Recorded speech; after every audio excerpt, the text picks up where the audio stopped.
Le Panama, légèrement plus grand que la Suisse, mérite mieux que la simple évocation d'un canal, aussi impressionnant soit-il. Dans un monde où la nature sauvage se fait rare, où les peuples premiers disparaissent, voilà un pays encore préservé qui nous invite à une visite étonnante. Une nature exubérante, des tribus qui ont façonné l'âme d'un pays d'une grande diversité culturelle, des lieux chargés d'histoire. C'est une découverte au gré des alizés, qu'il souffle des Caraïbes ou du Pacifique. Sans oublier l'atmosphère particulière autour du volcan qui finira de nous surprendre.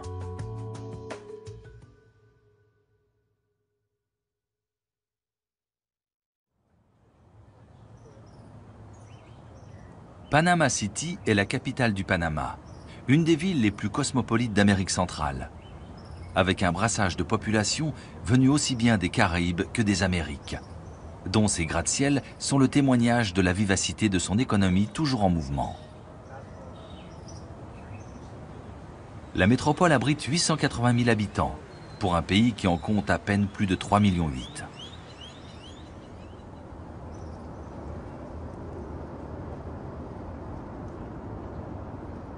La ville s'étire au sud du pays sur l'océan Pacifique. La partie moderne est à l'est, tandis que la vieille ville est à l'ouest.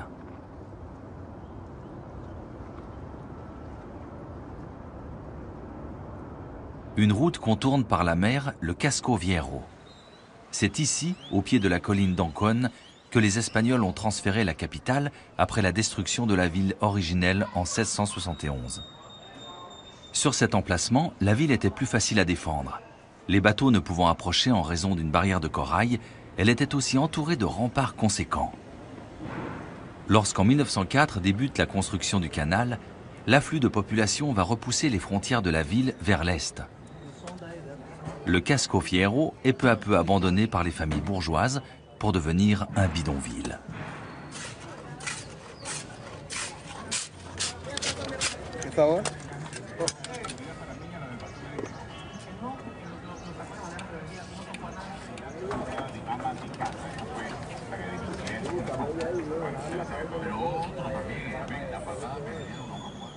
La restauration de tout le quartier a pris du temps.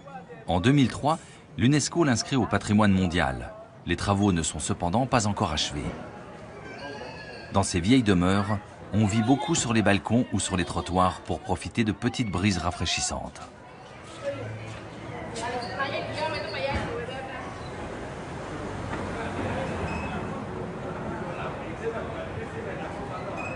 Le style architectural du Casco Viejo est à l'image de son passé. Le style colonial côtoie l'art déco, le brassage est permanent.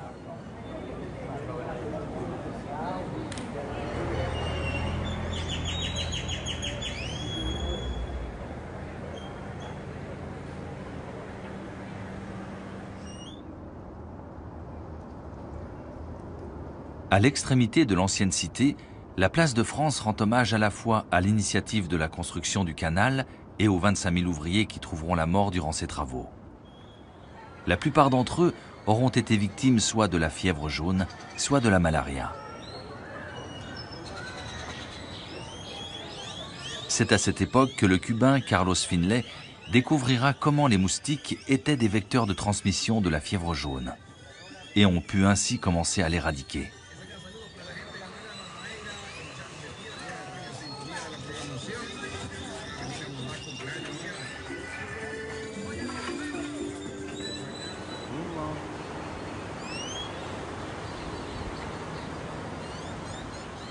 Plus à l'ouest, la baie d'Amador est un secteur important pour la ville.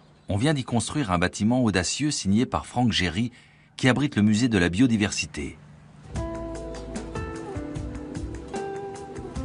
Mais il marque surtout l'entrée du canal de Panama côté Pacifique, matérialisé par le pont des Amériques.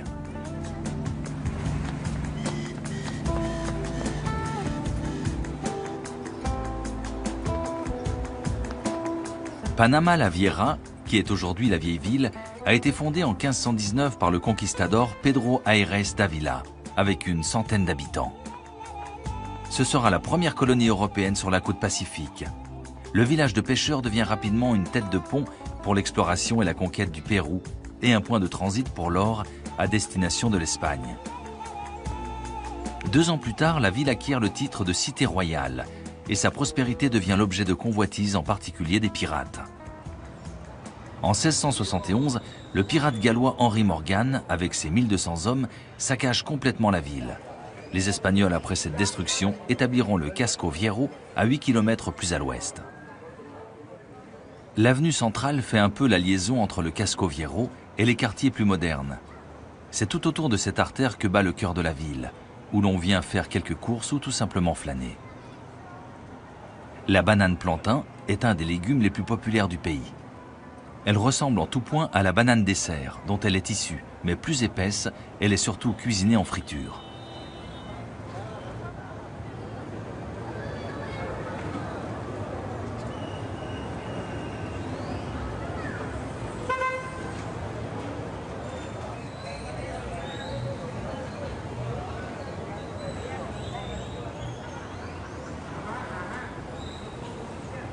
Lorsque le Panama a obtenu son indépendance de la Colombie en 1903, ajouté à une situation géographique particulière, le dynamisme de la capitale n'a fait qu'augmenter.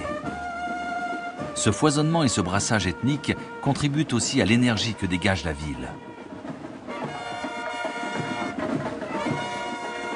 Le carnaval est une des résultantes de ce métissage. Il a lieu en février.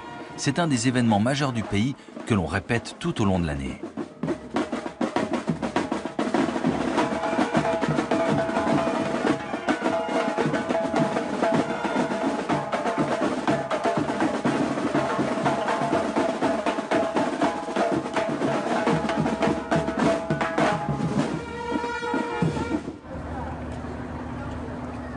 À la sortie du Casco Viejo et donnant sur l'avenue Balboa, le marché aux poissons est incontournable. C'est un des endroits emblématiques de la capitale. Tous les matins, c'est la cohue le long des quais pour décharger la pêche du jour.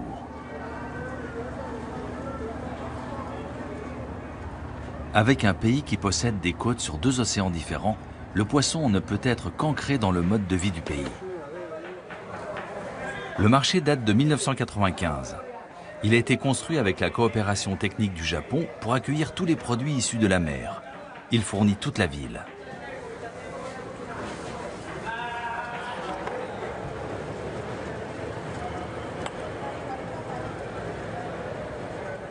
Il y a une grande variété de poissons. À proximité des côtes, on pêche des carpes rouges qui font entre 15 et 50 kilos. Des mérous qui dépassent souvent les 40 kilos. Plus au large, on pêche le tarpon, le wahou ou encore la dorade coryphène, alors que le marlin se capture en pêche sportive.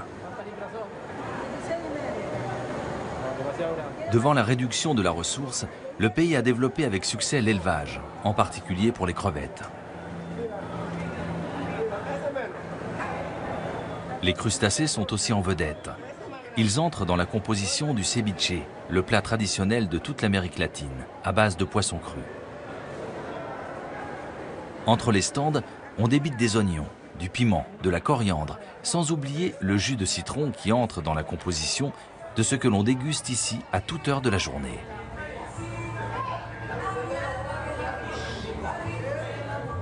Entouré de restaurants, le marché aux poissons est un prétexte pour venir se promener sur le front de mer, qui fait le lien avec la ville moderne. Très fréquenté en fin de journée, la proximité de l'eau vient apporter un peu de fraîcheur.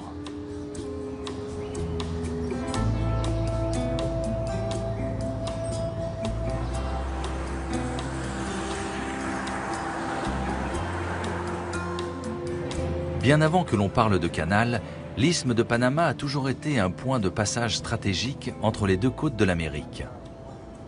2 ans après le début de la ruée vers l'or en Californie en 1848, le pays se dote d'une compagnie de chemin de fer, avec dès 1869 une ligne transcontinentale qui ne cessera de croître. Évoquée par Charles Quint au XVIe siècle, l'idée d'une route maritime entre les océans était toujours vue comme la solution idéale. Après avoir envisagé un canal au Nicaragua, c'est finalement Ferdinand de Lesseps qui, grâce au succès du canal de Suez qu'il vient de réaliser, se lance dans une aventure épique en 1882. 9 mois seulement après le début des travaux, un tremblement de terre va faire chuter les cours de l'action de la compagnie, créée pour réaliser le canal. La fièvre jaune va faire des ravages parmi les ouvriers, sans oublier les crues dévastatrices du Rio Chagres pendant la saison des pluies. Gustave Eiffel imaginera un réseau d'écluses pour maîtriser le fleuve. Mais en 1889, les difficultés sont trop nombreuses, sans oublier un affairisme douteux qui déboucheront sur la faillite de la compagnie. Ce sont les Américains qui prendront le relais en 1903, apportant les fonds nécessaires pour 10 ans de travaux supplémentaires. La zone du canal est restée d'ailleurs sous administration américaine jusqu'en 1999. Aujourd'hui, le canal fait 77 km de long, reliant Panama City à Colón dans la mer des Caraïbes. 14 000 navires l'empruntent chaque année, et 40 en moyenne par jour. Du simple voilier de croisière aux porte-conteneurs taillés pour passer au plus juste.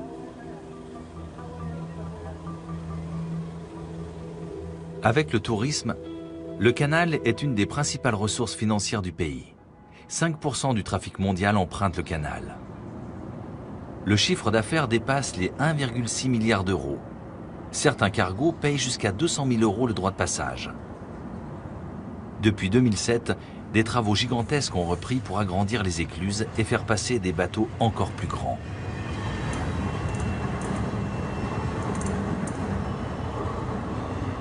En moyenne, il faut 9 heures à un navire pour franchir les écluses et les 77 km du canal. Des bateaux pilotes, des remorqueurs se relaient pour assurer les trajectoires et éviter tout incident.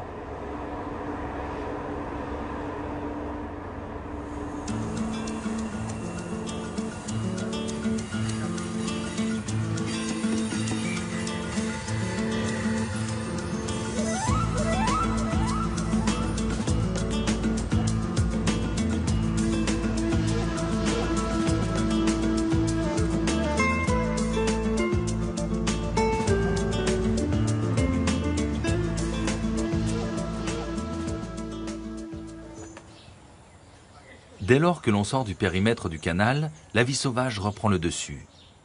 Plusieurs lacs d'eau douce servent à alimenter les écluses. Une aubaine pour toute la faune qui les ont rapidement colonisées. Le Panama a la chance d'avoir encore 40% de son territoire recouvert par la forêt tropicale, dont une bonne partie est encore une forêt primaire. Le parc national de Soberania est une zone protégée de 220 km², bénéficiant d'un climat tropical, et situé à seulement 25 km du centre de la capitale. Le parc abrite plus de 200 types de mammifères et environ 400 espèces d'oiseaux.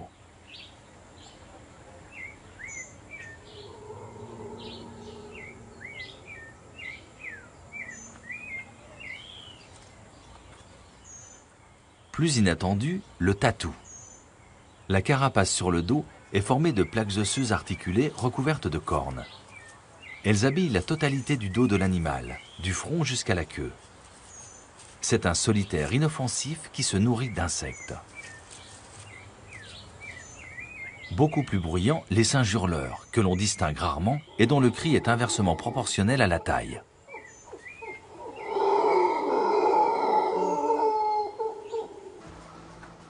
En poursuivant sa route vers le nord-est, on atteint assez vite la province de Colón et la côte caribéenne. À l'époque coloniale, c'était une province riche. On y faisait le commerce de l'or et de l'argent. Les pirates rôdaient en permanence.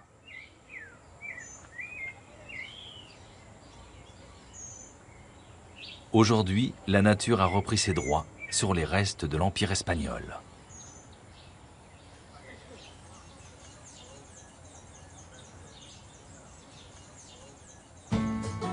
Portobello était à cette époque le port le plus important du pays.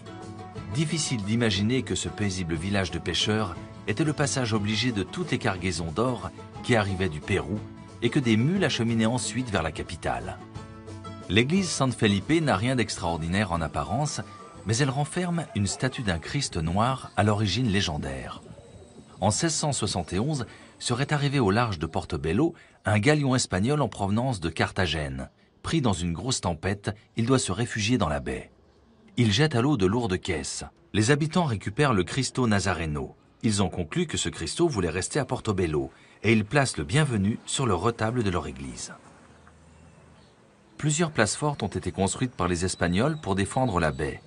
La plus imposante et la mieux placée reste le fort San Geronimo, qui permettait avec ses 18 canons d'avoir toute la baie en ligne de mire. Le bâtiment de la douane, qui date de 1630, a été conservé tel qu'il était à l'origine. C'est ici que les galions devaient enregistrer leur cargaison d'or avant de repartir vers l'Europe. En 1820, le traité interdisant l'esclavage est promulgué. À cette époque, 90% de la population est noire, venant de Saint-Domingue, mais surtout d'Afrique, et en ce qui concerne Portobello, venant du Congo. Chaque année après le carnaval, un festival réunit toutes les formes d'expression artistique, qui rappellent l'époque où des esclaves s'étaient échappés dans la jungle et vivaient en petites communautés. Sandra Eleta, une photographe, a créé un atelier, le Taylor Portobello, où les habitants du village viennent s'exprimer autour de ce que l'on appelle l'art Congo. Le succès a dépassé ses espérances. Tout y est très coloré, très expressif. Une galerie vend une partie des œuvres produites. Parmi les artistes les plus réputés de Portobello, perpétuant la mémoire des Congos, Alberto est une personnalité attachante. Il joue des instruments qu'il fabrique lui-même en creusant patiemment à la machette des troncs de cocotiers.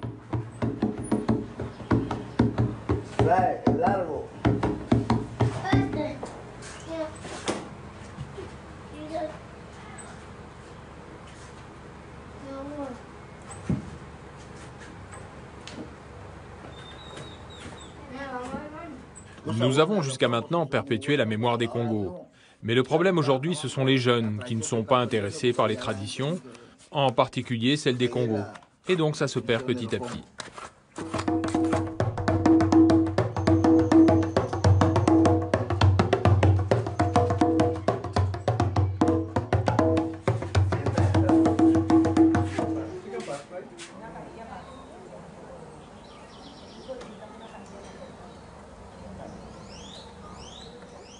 Un peu plus bas dans la même rue, chez la famille Villanueva, Yanitza va préparer un plat traditionnel que l'on sert en famille en fin de semaine. Arroz con coco y pescado, du poisson au riz et à la noix de coco. C'est du bouillon de fruits de mer. Un peu de piment.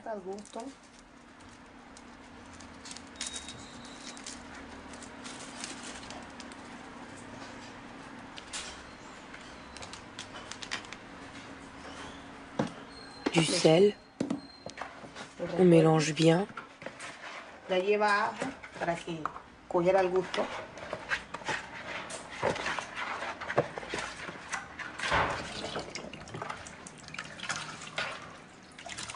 Je presse bien pour récupérer le jus de la noix de coco.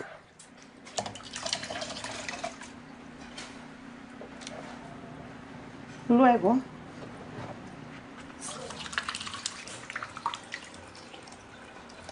para que hierva,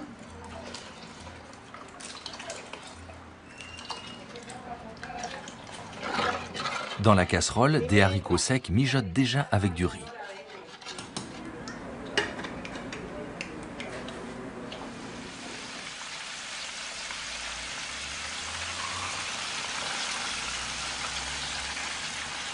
Le poisson va être frit pendant une bonne dizaine de minutes. Ici, les avocats sont d'une taille très généreuse et accompagnent de nombreux plats.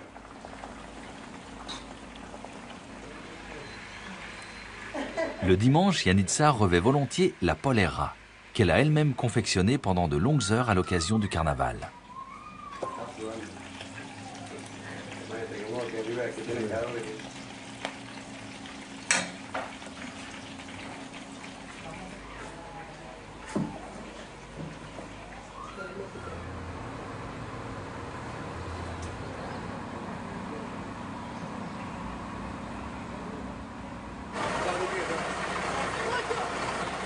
L'occupation américaine a laissé quelques empreintes. Ici, les chauffeurs de bus sont souvent copropriétaires de leurs véhicules. Ils le transforment et le décorent de manière parfois spectaculaire. Ceux de Portobello sont connus dans le pays pour être parmi les plus créatifs.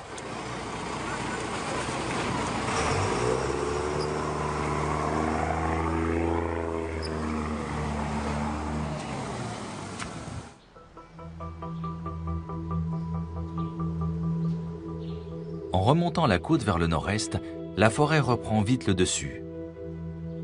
Il y a encore quelques années, pour aller en territoire Kuna, il fallait des heures de marche pour atteindre Karti.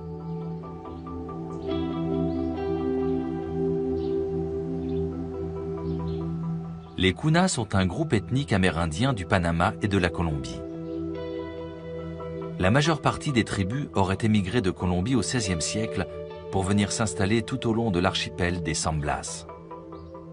Lorsque le Panama a accédé à son indépendance en 1903, les Kuna ont créé un territoire autonome avec leurs propres règles.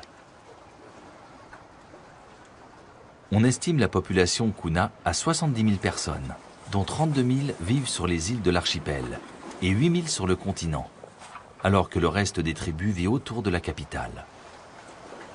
Ici, de Karti, on emmène tout sur les îles, où en dehors des noix de coco, il ne pousse pas grand-chose. L'archipel compte 400 îles. Les Kuna en occupent une quarantaine.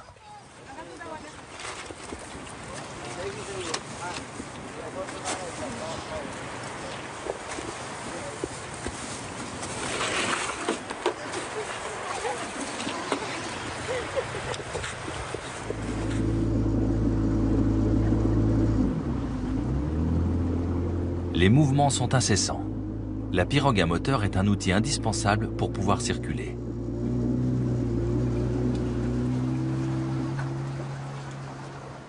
Les Kuna ont bien réussi à s'adapter à la fois à leur nouveau statut et surtout à vivre sur des îles alors qu'à l'origine, ils n'étaient pas un peuple marin. En 1954, après une longue lutte, le gouvernement panaméen a donné aux îles San Blas le statut de comarca, c'est-à-dire celui de réserve.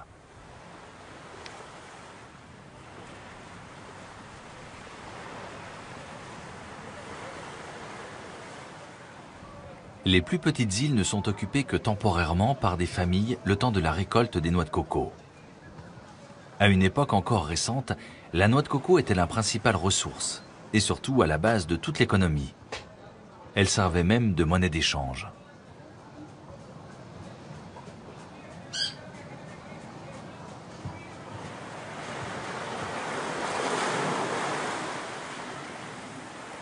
La pêche reste une ressource importante pour tout l'archipel. Dans un territoire contrôlé par un poste frontière, les Kuna s'ouvrent prudemment au tourisme.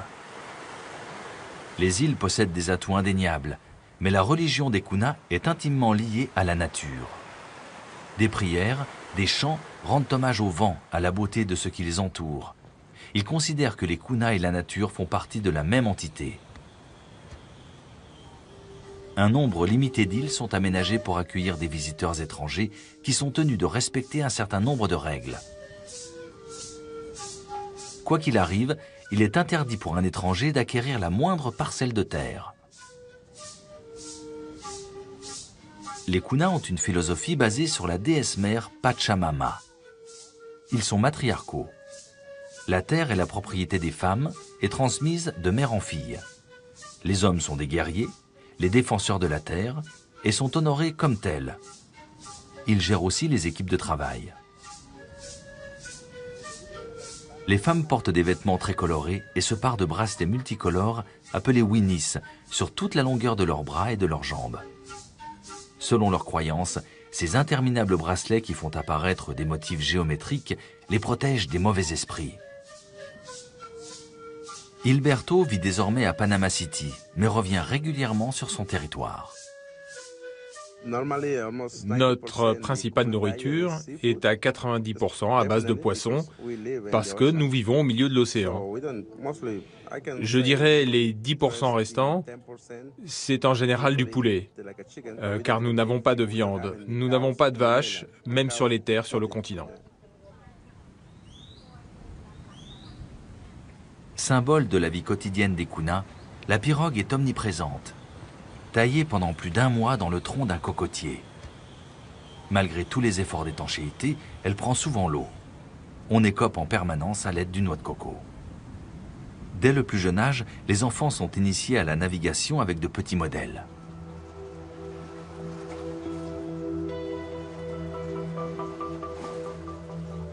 Les kunas vivent en communauté regroupées par famille.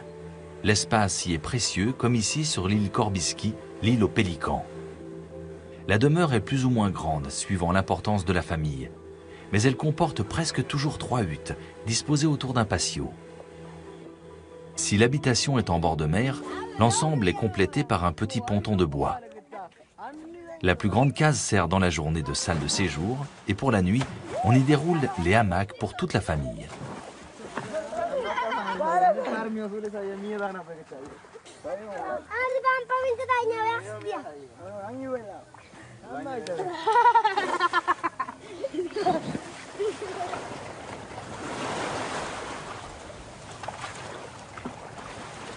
Ce qui a permis aux kunas de résister aux propositions des étrangers et des sirènes de l'argent, ce sont leurs règles, très conservatrices, où tout le monde œuvre pour le bien de la communauté, comme pour l'eau.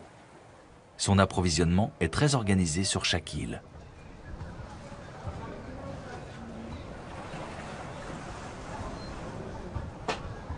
Les femmes passent des heures à coudre des mollahs. Réalisés entièrement à la main, le mollah désigne les rectangles de tissu qui ornent à l'origine les blouses de l'habit traditionnel féminin. Le mollah, en tant que pièce de tissu indépendante, est collectionné par quelques artistes.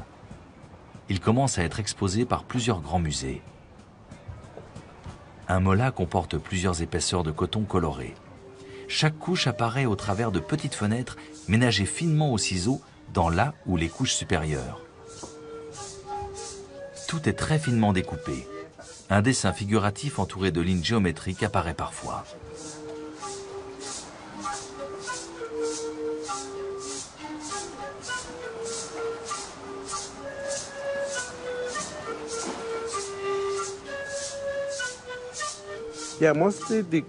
Les kunas en général aiment vivre en groupe et être ensemble. On se regroupe par famille, même sur de petites îles. On peut être très nombreux, mais tout est bien organisé.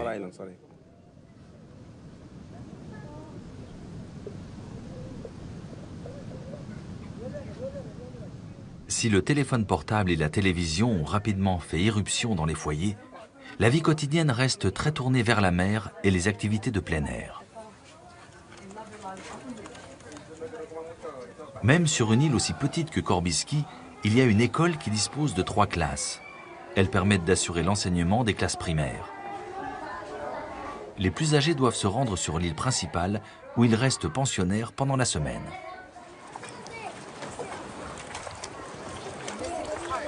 L'avenir de la communauté dans ces îles est malheureusement menacé par l'inéluctable montée des eaux. La barrière de corail qui protégeait une partie de l'archipel a été en outre sérieusement entamée par les habitants pour surélever et protéger certaines habitations. Une récente réunion du Conseil des Kumas a d'ores et déjà encouragé les familles à envisager un transfert vers la terre ferme.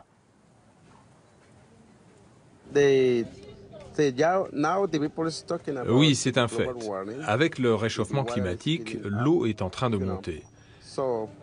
Alors, les kunas disent « on ne sait pas ce qui va se passer, ni quand, ni comment », mais il y a déjà plusieurs communautés qui ont commencé à construire des maisons sur la terre ferme, prêtes à quitter les îles.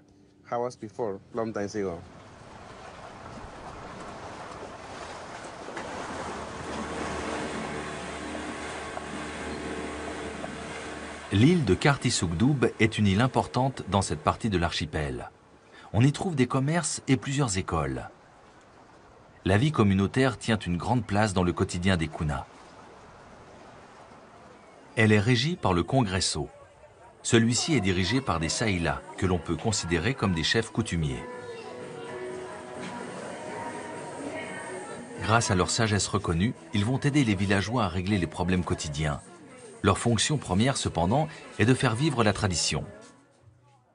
Celle-ci se transmet oralement de génération en génération depuis des siècles. C'est dans la maison du Congresso où tout se décide et se règle. Les habitants s'y retrouvent vers 17 h pour discuter des questions ou des problèmes éventuels à résoudre, que le Saïla, le chef du village et ses adjoints, tenteront de solutionner dans le calme. Le chef, Luis Morphy, est très apprécié. C'est un sage. Il est réélu chaque année depuis 9 ans maintenant.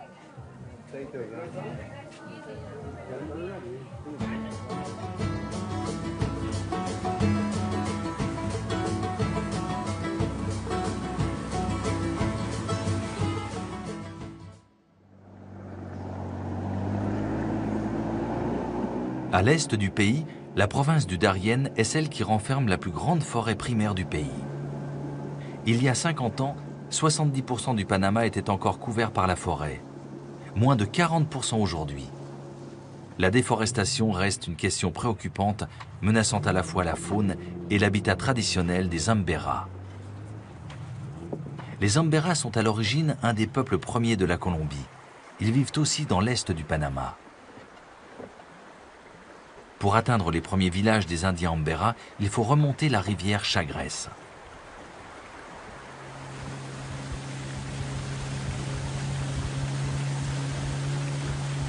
À la saison sèche, la remontée de la rivière demande un peu d'exercice à la fois pour éviter les hauts fonds et contourner les obstacles.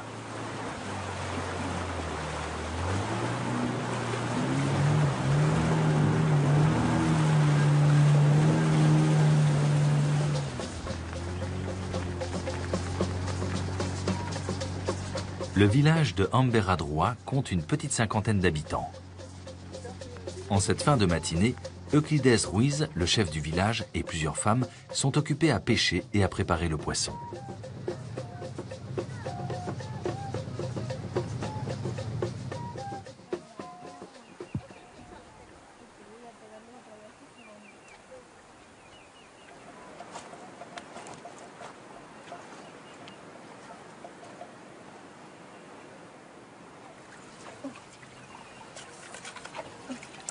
Les bananes plantains sont des légumes très utilisés en friture par les Ambera.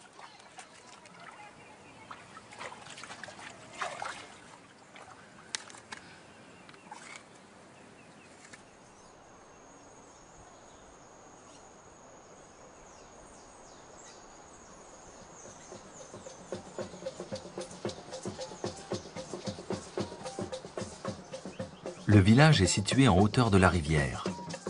Lors de la saison des pluies, le niveau peut brusquement monter.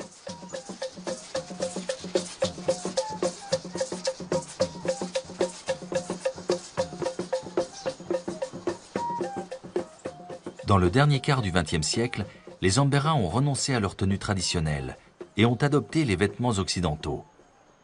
L'apparition du tourisme indigène dans le pays a pourtant suscité un récent retour en grâce de la tenue traditionnelle et favorisé sa visibilité dans le pays et à l'étranger.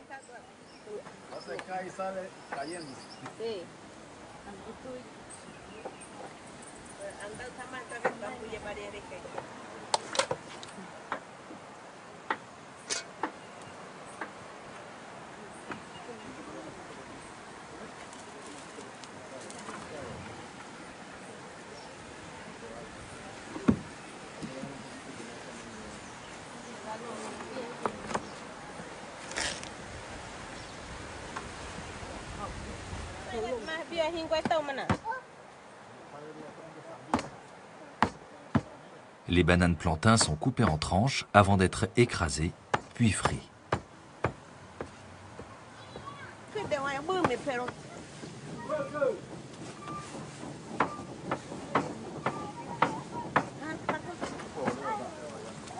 Le village vit en relative autonomie alimentaire. Mais sa situation géographique à l'intérieur d'un parc national l'empêche de pratiquer une agriculture traditionnelle à base de brûlis.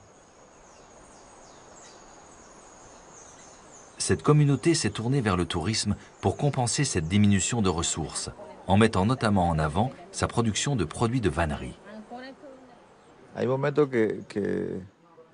On nous a raconté beaucoup de choses à propos du tourisme. Et je pense qu'il fallait essayer. Je pense aussi que l'expérience est bonne. Mais la question, c'est est-ce que la prochaine génération va pouvoir à la fois maintenir nos traditions et continuer à développer le tourisme?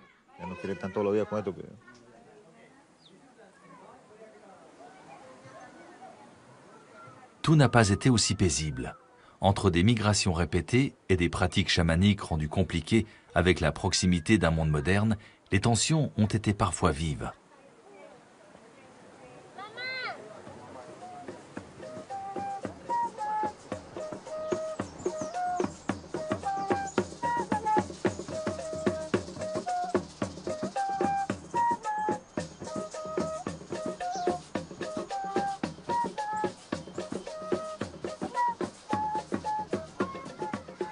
Le tatouage est l'une des traditions séculaires des Ambera.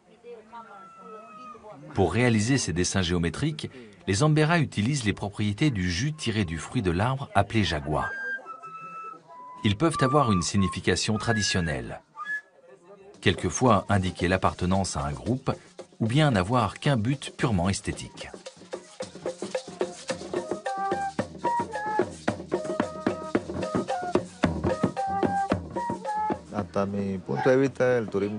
En ce qui me concerne, le tourisme est rentable. Nous faisons venir de petits groupes pour la journée. Nous arrivons aussi à gagner de l'argent avec de l'artisanat et en particulier tous nos travaux de vannerie. Et cet argent, on en reverse une partie à la communauté qui va nous permettre de financer des petits équipements pour le village.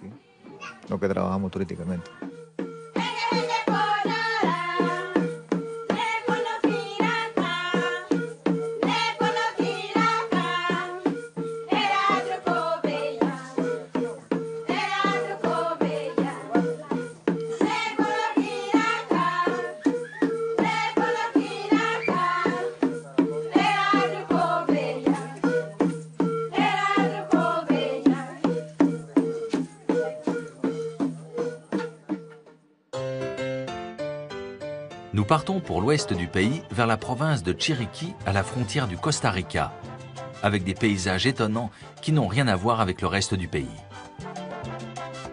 C'est une terre volcanique et riche, avec des mangroves en bord de mer et des terres fertiles plus en hauteur, adossées au volcan.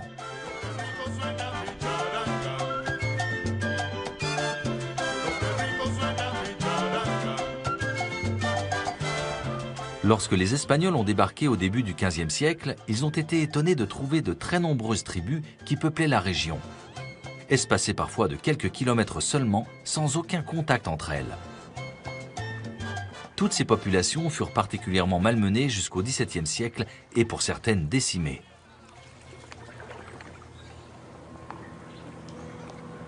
David est la deuxième ville du pays et Boca Chica le point de départ pour circuler en bateau dans les mangroves, pour aller pêcher ou pour se rendre dans les îles, dans le golfe de Chiriquí. D'ici, on part vers le large pêcher le marlin, la dorade ou encore le thon, dont les populations sont encore relativement préservées.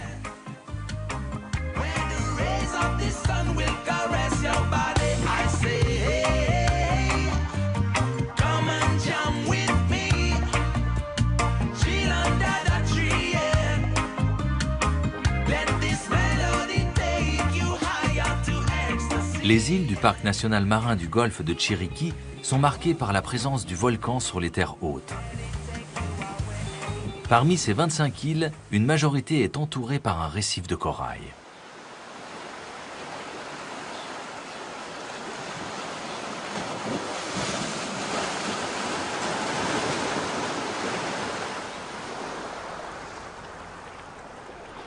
Ces îles préservées sont aussi le refuge de plusieurs colonies d'oiseaux, de tortues qui viennent pondre une fois par an et parfois de singes.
a été en outre sérieusement entamée par les habitants pour surélever et protéger certaines habitations. Une récente réunion du Conseil des Kouma a d'ores et déjà encouragé les familles à envisager un transfert vers la terre ferme.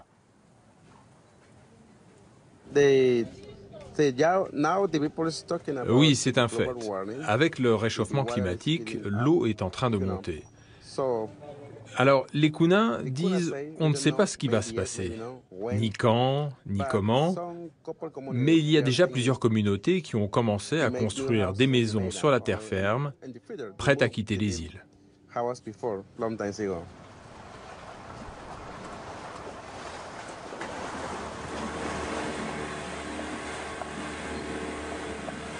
L'île de Kartisukdub est une île importante dans cette partie de l'archipel. On y trouve des commerces et plusieurs écoles. La vie communautaire tient une grande place dans le quotidien des Kuna. Elle est régie par le Congresso. Celui-ci est dirigé par des Saïla, que l'on peut considérer comme des chefs coutumiers. Grâce à leur sagesse reconnue, ils vont aider les villageois à régler les problèmes quotidiens. Leur fonction première, cependant, est de faire vivre la tradition. Celle-ci se transmet oralement de génération en génération depuis des siècles. C'est dans la maison du Congresso où tout se décide et se règle. Les habitants s'y retrouvent vers 17 h pour discuter des questions ou des problèmes éventuels à résoudre, que le Saïla, le chef du village et ses adjoints, tenteront de solutionner dans le calme. Le chef, Luis Morphy, est très apprécié. C'est un sage. Il est réélu chaque année depuis 9 ans maintenant.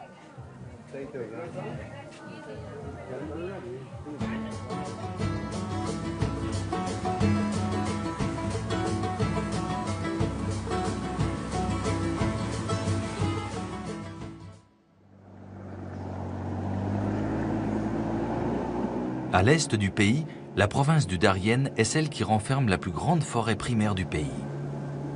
Il y a 50 ans, 70% du Panama était encore couvert par la forêt. Moins de 40% aujourd'hui. La déforestation reste une question préoccupante, menaçant à la fois la faune et l'habitat traditionnel des Ambera. Les Ambera sont à l'origine un des peuples premiers de la Colombie. Ils vivent aussi dans l'est du Panama. Pour atteindre les premiers villages des Indiens Ambera, il faut remonter la rivière Chagres.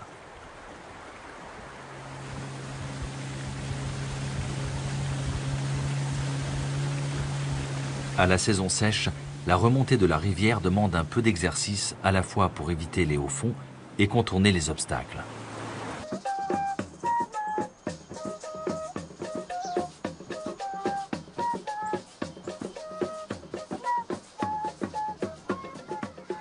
Le tatouage est l'une des traditions séculaires des Ambera.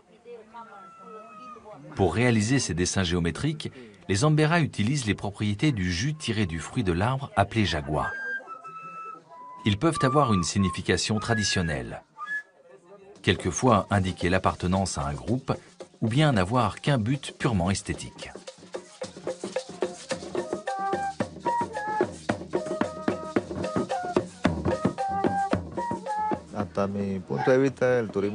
En ce qui me concerne, le tourisme est rentable.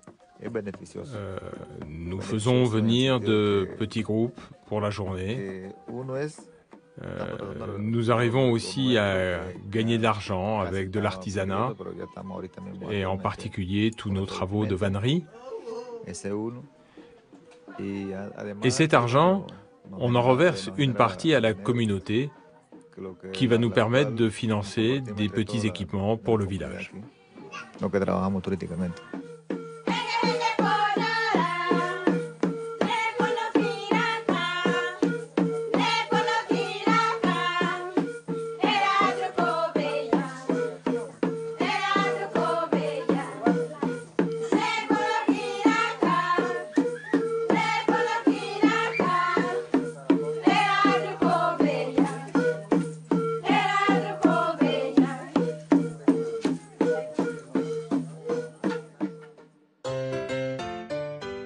Nous partons pour l'ouest du pays, vers la province de Chiriquí, à la frontière du Costa Rica, avec des paysages étonnants qui n'ont rien à voir avec le reste du pays.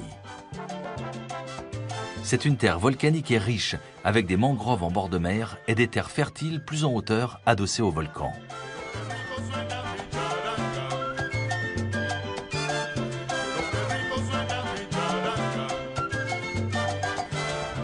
Lorsque les Espagnols ont débarqué au début du XVe siècle, ils ont été étonnés de trouver de très nombreuses tribus qui peuplaient la région, espacées parfois de quelques kilomètres seulement, sans aucun contact entre elles.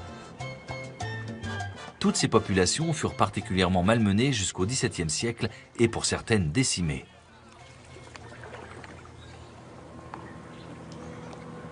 David est la deuxième ville du pays et Boca Chica le point de départ pour circuler en bateau dans les mangroves, pour aller pêcher ou pour se rendre dans les îles dans le golfe de Chiriquí. D'ici, on part vers le large pêcher le marlin, la dorade ou encore le thon dont les populations sont encore relativement préservées. Et en Panama City, à Colón, dans la mer des Caraïbes. 14 000 navires l'empruntent chaque année et 40 en moyenne par jour. Du simple voilier de croisière aux porte-conteneurs taillés pour passer au plus juste. Avec le tourisme, le canal est une des principales ressources financières du pays. 5% du trafic mondial emprunte le canal. Le chiffre d'affaires dépasse les 1,6 milliard d'euros. Certains cargos payent jusqu'à 200 000 euros le droit de passage. Depuis 2007, des travaux gigantesques ont repris pour agrandir les écluses et faire passer des bateaux encore plus grands.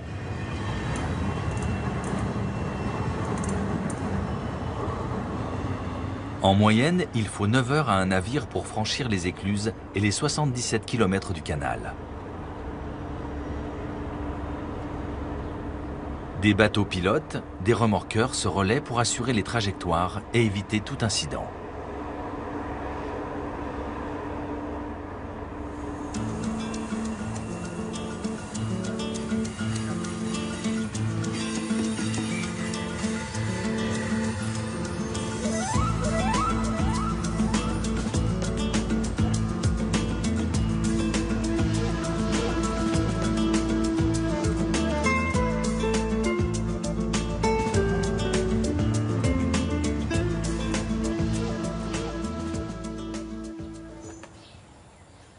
Dès lors que l'on sort du périmètre du canal, la vie sauvage reprend le dessus.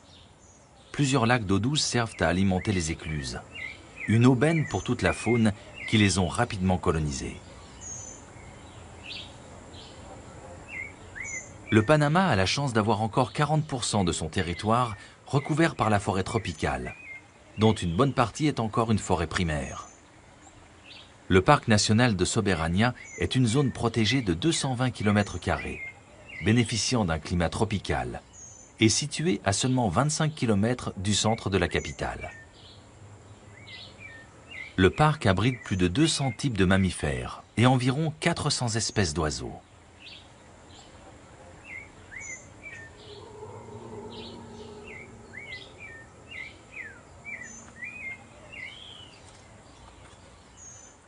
Plus inattendu, le tatou.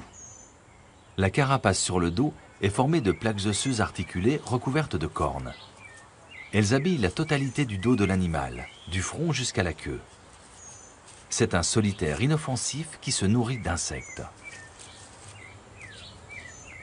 Beaucoup plus bruyant, les singes hurleurs, que l'on distingue rarement et dont le cri est inversement proportionnel à la taille. Principale ressource, et surtout à la base de toute l'économie. Elle servait même de monnaie d'échange.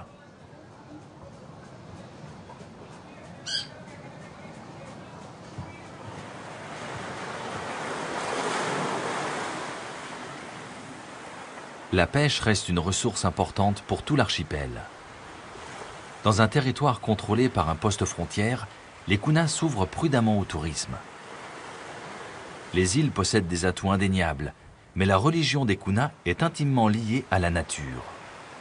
Des prières, des chants rendent hommage au vent, à la beauté de ce qui les entoure.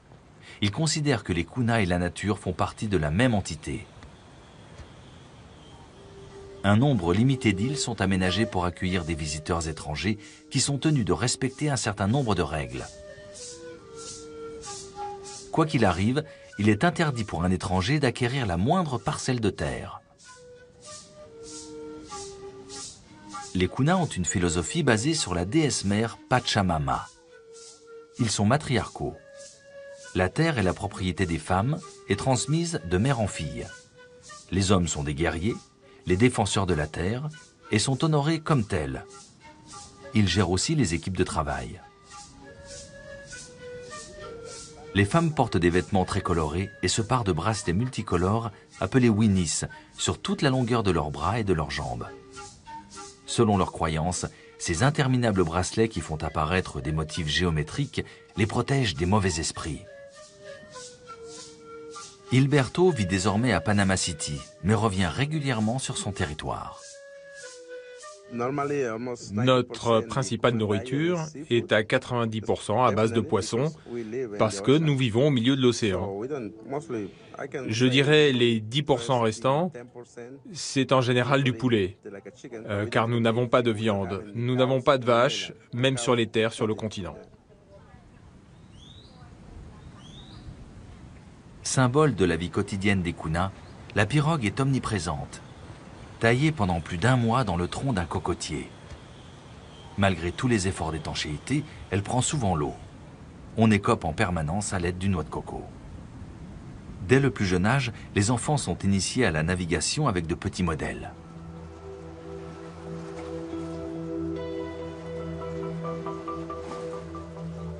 Les Kuna vivent en communauté regroupées par famille.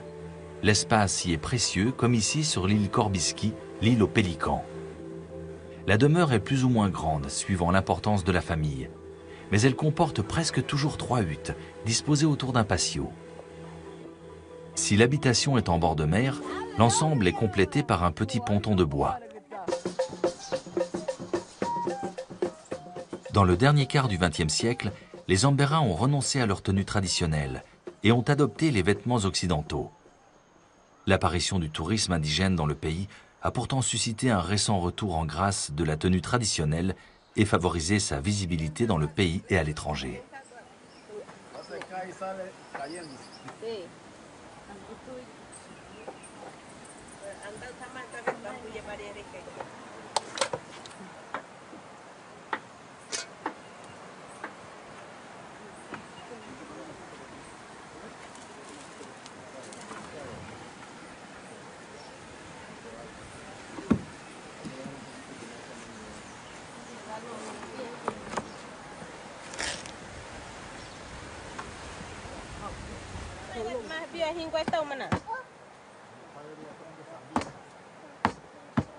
Les bananes plantains sont coupées en tranches avant d'être écrasées, puis frites.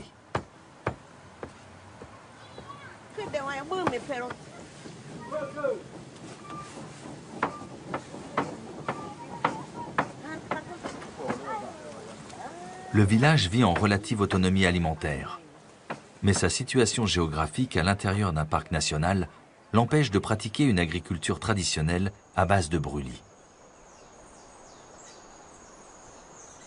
Cette communauté s'est tournée vers le tourisme pour compenser cette diminution de ressources, en mettant notamment en avant sa production de produits de vannerie. On nous a raconté beaucoup de choses à propos du tourisme. Et je pense qu'il fallait essayer. Je pense aussi que l'expérience est bonne. Mais la question, c'est est-ce que la prochaine génération va pouvoir à la fois maintenir nos traditions et continuer à développer le tourisme?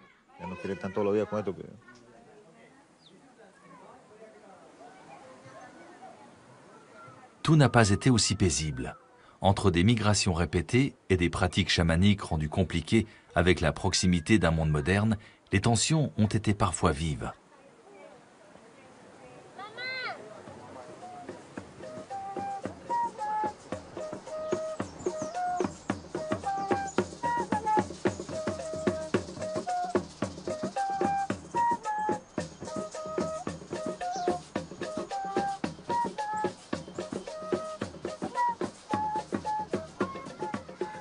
Le tatouage est l'une des traditions séculaires des Ambera. Pour réaliser ces dessins géométriques, les Ambera utilisent les propriétés du jus tiré du fruit de l'arbre résoudre, que le Saïla, le chef du village et ses adjoints, tenteront de solutionner dans le calme. Le chef, Luis Morphy, est très apprécié. C'est un sage. Il est réélu chaque année depuis 9 ans maintenant.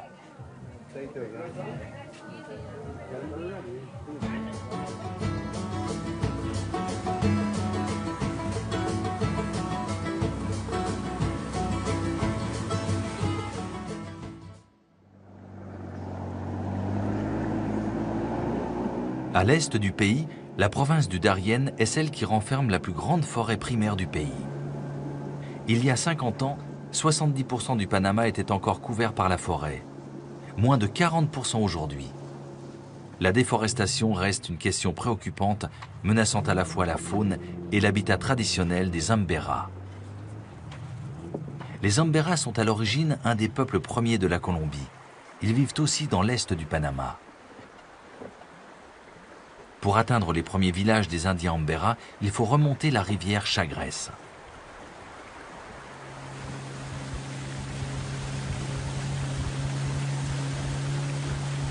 À la saison sèche, la remontée de la rivière demande un peu d'exercice à la fois pour éviter les hauts fonds et contourner les obstacles.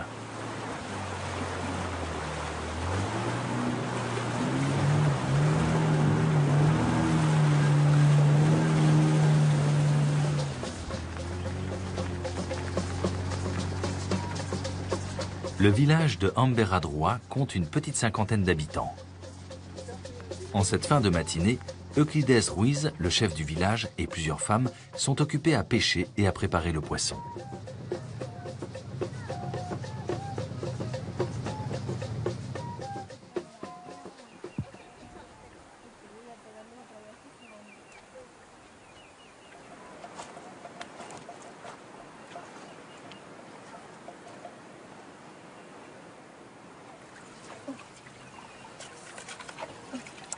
Les bananes plantains sont des légumes très utilisés en friture par les Ambera.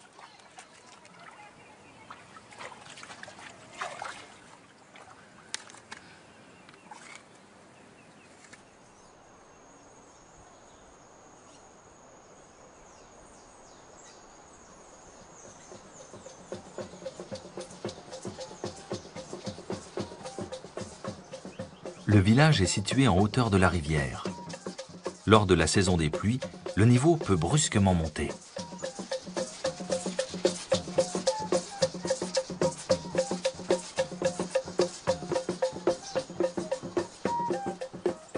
Dans le dernier quart du XXe siècle, les Ambera ont renoncé à leur tour.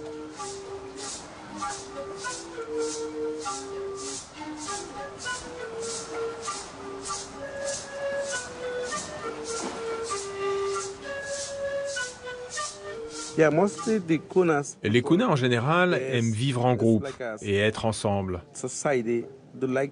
On se regroupe par famille, même sur de petites îles. On peut être très nombreux, mais tout est bien organisé.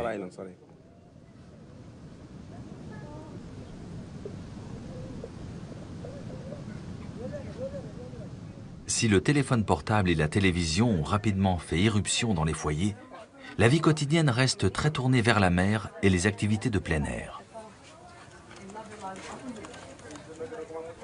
Même sur une île aussi petite que Corbiski, il y a une école qui dispose de 3 classes. Elles permettent d'assurer l'enseignement des classes primaires.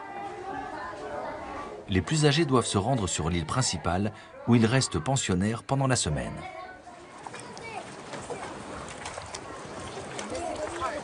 L'avenir de la communauté dans ces îles est malheureusement menacé par l'inéluctable montée des eaux.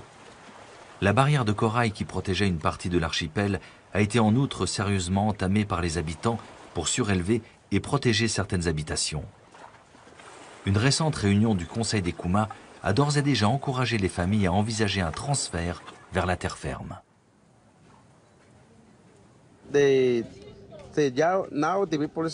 Oui, c'est un fait. Avec le réchauffement climatique, l'eau est en train de monter. Alors, les Kuna disent « on ne sait pas ce qui va se passer, ni quand, ni comment », mais il y a déjà plusieurs communautés qui ont commencé à construire des maisons sur la terre ferme, prêtes à quitter les îles.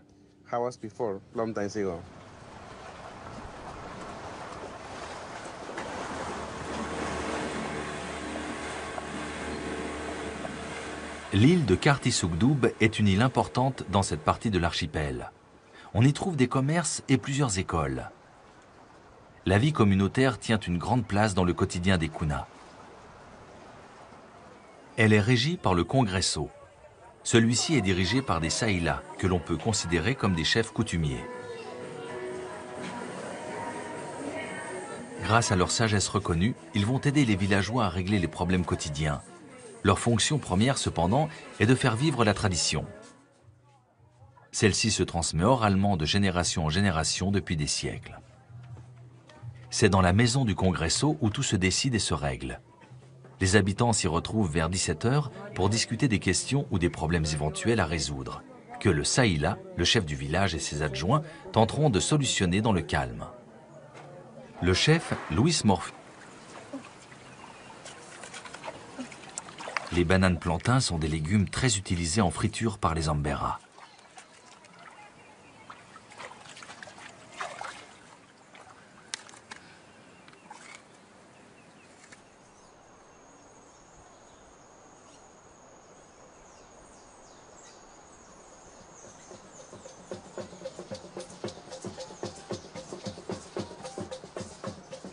Le village est situé en hauteur de la rivière.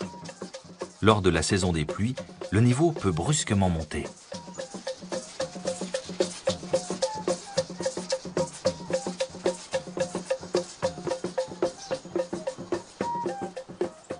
Dans le dernier quart du XXe siècle, les Ambera ont renoncé à leur tenue traditionnelle et ont adopté les vêtements occidentaux. L'apparition du tourisme indigène dans le pays a pourtant suscité un récent retour en grâce de la tenue traditionnelle et favorisé sa visibilité dans le pays et à l'étranger.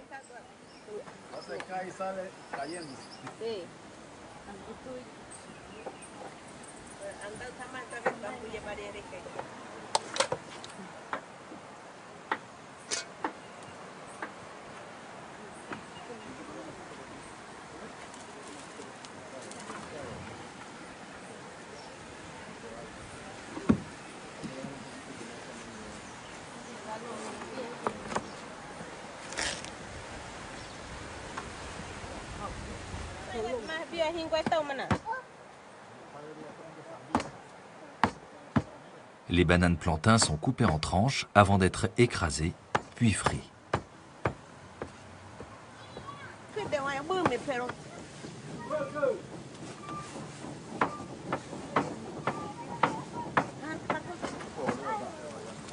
Le village vit en relative autonomie alimentaire. Mais sa situation géographique à l'intérieur d'un parc national l'empêche de pratiquer une agriculture traditionnelle à base de brûlis.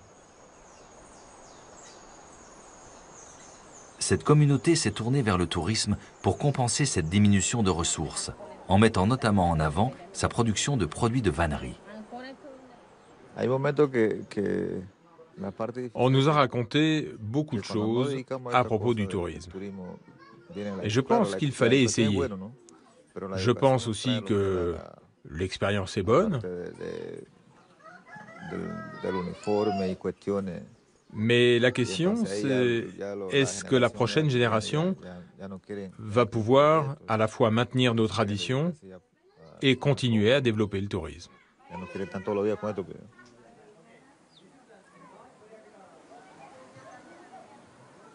Tout n'a pas été aussi paisible. Viande. Nous n'avons pas de vaches, même sur les terres sur le continent. Symbole de la vie quotidienne des Kuna, la pirogue est omniprésente, taillée pendant plus d'1 mois dans le tronc d'un cocotier. Malgré tous les efforts d'étanchéité, elle prend souvent l'eau. On écope en permanence à l'aide d'une noix de coco. Dès le plus jeune âge, les enfants sont initiés à la navigation avec de petits modèles.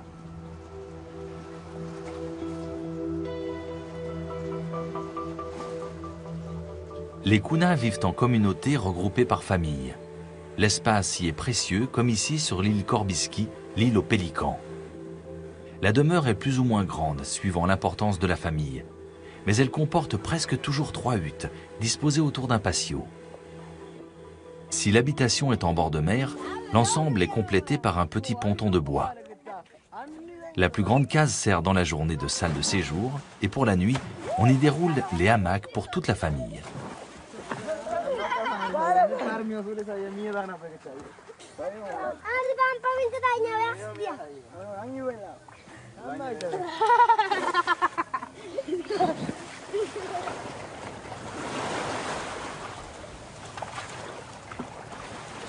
Ce qui a permis aux Kuna de résister aux propositions des étrangers et des sirènes de l'argent, ce sont leurs règles, très conservatrices, où tout le monde œuvre pour le bien de la communauté, comme pour l'eau.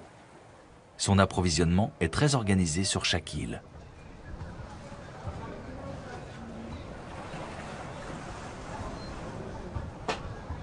Les femmes passent des heures à coudre des mollahs. Réalisés entièrement à la main, le mollah désigne les rectangles de tissu qui ornent à l'origine les blouses de l'habit traditionnel féminin. Le mollah, en tant que pièce de tissu indépendante, est collectionné par quelques artistes. Il commence à être exposé par plusieurs grands musées. Un mollah comporte plusieurs épaisseurs de coton coloré. Chaque couche apparaît au travers de petites fenêtres ménagées finement au ciseau dans la ou les couches supérieures. Tout est très finement découpé. Un dessin figuratif entouré de lignes géométriques apparaît parfois.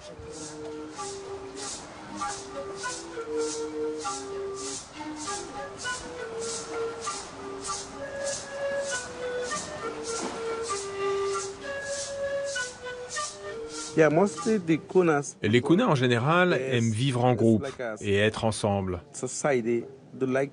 On se regroupe par famille, même sur de petites îles. On peut être très nombreux, mais tout est bien organisé.